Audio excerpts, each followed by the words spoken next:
Breaking news చూస్తున్నాం. మాజీ మంత్రి విడుదల రజనీపై కేసు నమోదుకు ఏపీ హైకోర్టు ఆదేశించింది.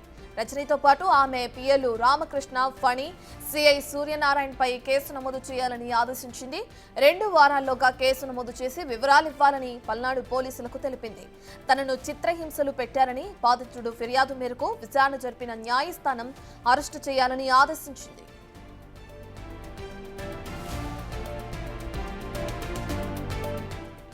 2019లో తాను ప్రశ్నించినందుకు తనను చిత్రహింసలు పెట్టారంటూ ఐటీడీపీ అధ్యక్షుడు పిల్లి కోటి ఆరోపించారు. గతంలో ఎన్నోసార్లు ప్రశ్నించినా ఫలితం లేకపోవడంతో హైకోర్టును ఆశ్రయించాల్సింది వచ్చినట్లు కూడా పిల్లి తెలిపారు. ఇక పిల్లితో పాటు అటు మా ప్రతినిధి Sai Shankar face to face.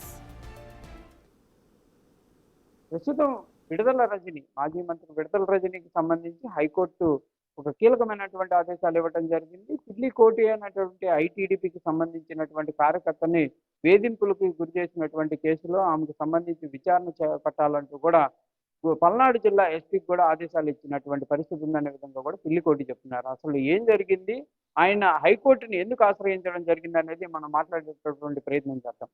ఏంటంటే ఏం జరిగింది ఆ రోజు అసలు యాక్చువల్గా మీ మీద ఆ రోజు వేధింపులు ఏంటి? సోషల్ మీడియాలో యాక్టివ్గా ఉంటాం.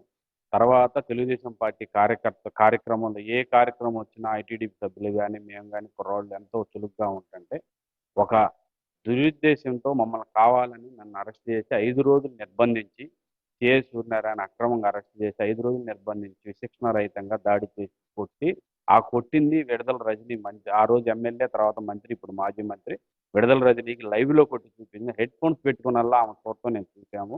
ఆ తర్వాత అదే రోజు పక్కనే అంబేద్కర్ భవనం ఉందండి.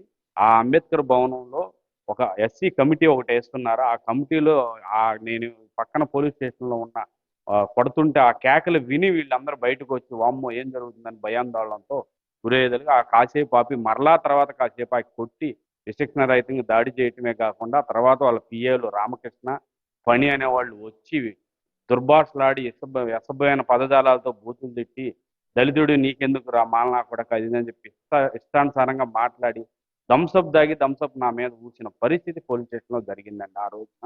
కనీసం తర్వాత ఆ కేసు గురించి వివరాలు ఏదన్నా చెప్పినా ఎవరు ఆలకించే పరిస్థితి లేదు. మీ మీద జరిగిన దాడికి సంబంధించి మీరు అప్పుడు ఎవరికి కంప్లైంట్ ఇవ్వడం జరిగింది? ఆ రోజు మళ్ళా ఇక్కడే ఎస్పీ గారికి, ఆ రోజు ఎస్పీ గారికి ఇచ్చాము. ఎవరున్నారు ఎస్పీ? అప్పుడు ఆయన పేరు నరసింహరావు, పేరు ఐడియా లేదు పెద్దగా.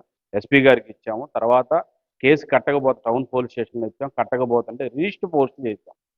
ప్రతిదీ హోమ్ మినిస్టర్ గారికి, ఆ రోజు ఎస్సీ కమిషనర్కి, హ్యూమన్ రైట్స్కి అన్నిటికీ రిజిస్టర్ పోస్ట్ చేసినా స్పందించింది లేదు.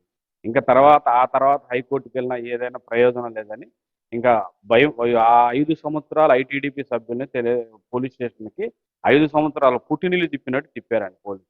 నిజంగానే ఆ రోజు మీరు చూసారా? విడుదల రజనీకే ఫోన్ చేశారు వాళ్ళు? చూశాను.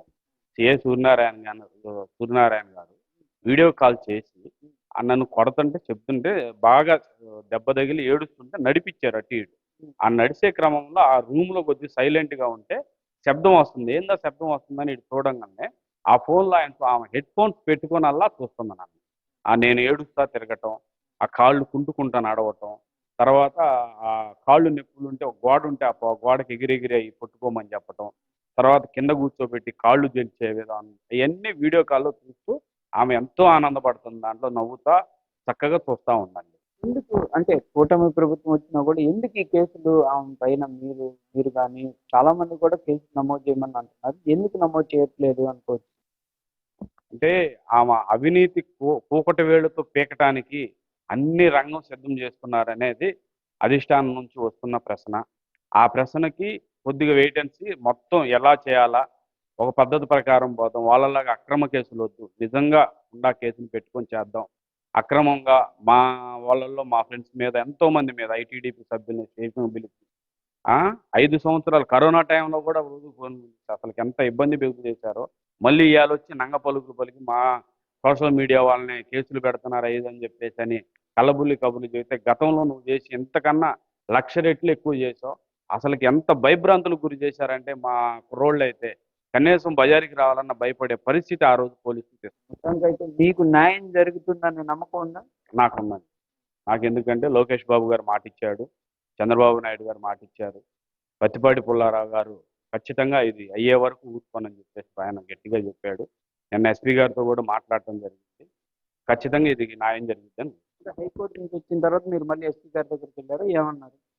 అది హైకోర్టు దగ్గర నుంచి వచ్చినాక మళ్ళీ హైకోర్టు కాగితాలు, నేను వేసిన పిటిషను, అంతకుముందు ఇచ్చిన కంప్లైంట్, వాళ్ళు ఇచ్చిన రిజెక్ట్ కాపీ మొత్తం తీసుకొని ఆ రోజు మొత్తం ఏమైతే తీసుకున్నానో అవి మొత్తం మళ్ళీ సబ్మిట్ చేసి దీన్ని తక్షణమే కేసు కట్టండి, లేదంటే ఈ న్యాయ పోరాటానికి ఎంతవరకు సుప్రీంకోర్టుకి వెళ్ళడానికైనా నేను వెనకాడనని చెప్పేసి ఎస్పీ గారితో మాట్లాడి రావడం జరిగింది. ప్రస్తుతానికైతే కూటమి ప్రభుత్వం వచ్చినా కూడా పోలీస్ స్టేషన్లో కంప్లైంట్ రైజ్ చేస్తున్నా కూడా అది ముందుకు వెళ్ళినటువంటి ప్రయత్నం లేదు కాబట్టి తాను హైకోర్టును ఆశ్రయించినట్టు కూడా చెప్తున్నాడు. హైకోర్టులో కంపల్సరిగా తనకు న్యాయం జరుగుతుందంటూ ఆశాభావం వ్యక్తం చేస్తున్నారు. లేని నేపథ్యంలో కంపల్సరిగా ఈ కేసుకు సంబంధించి సుప్రీంకోర్టుకైనా వెళ్తాను, న్యాయం జరిగేటటువంటి వరకు పోరాటం అయితే చేస్తాననే విధంగా చెప్తున్నారు. కంపల్సరిగా విడుదల రజని, ఆ రోజు ఉన్నటువంటి సిఏ సూర్యనారాయణ, అదేవిధంగా విడుదల రజనీకి సంబంధించినటువంటి పిఏలు ఇద్దరి పైన కూడా కంపల్సరిగా కేసు నమోదు చేయాలి, వారిపైన కూడా కఠినమైనటువంటి చర్యలు తీసుకోవాలనేది పిల్లికోటి ఒక డిమాండ్గా కనిపిస్తుంది.